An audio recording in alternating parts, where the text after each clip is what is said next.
नमस्कार, मी सचिन गव्हाणे आपलं स्वागत करतो मेट्रो नाईट या बुलेटिनमध्ये. बुलेटिनची सुरुवात करूयात एका ब्रेकिंग बातमीनं. आरक्षणासंदर्भातील बैठकीबाबत अंतिम क्षणी सांगितलं असं जितेंद्र आव्हाड यांनी म्हटलंय. वर्षभर बैठका झाल्या तेव्हा का नाही बोलावलं असा सवाल देखील जितेंद्र आव्हाडांनी उपस्थित केला.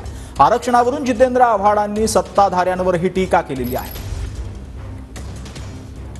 आव्हाड सर, सत्ताधारी तुमच्यावरती आक्रमक होतात आहेत. तुम्ही संपूर्ण भूमिका तुमची आरक्षणाच्या संदर्भात स्पष्ट करावी विरोधकांनी, असं त्यांचं म्हणणं आहे.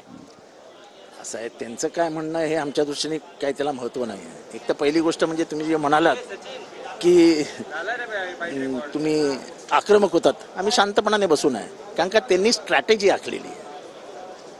त्यांचे 15 जण बोलले.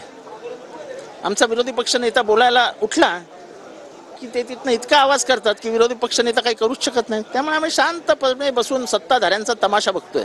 हतबल झालेत, हतबल. तुम्ही वर्षभर बैठका घेतलात ना, सगळं केलं ना, मग तेव्हा का नाही आम्हाला बोलवलं? या बैठकीला बसूया, चर्चा करूया, महाराष्ट्राचा महत्त्वाचा प्रश्न आहे, आपण पुढे घेऊन जाऊया.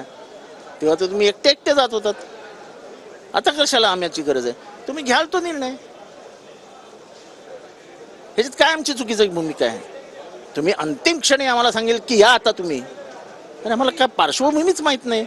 जर्नलिस्ट रोहनसह अक्षय मंकणी, TV9 मराठी, मुंबई.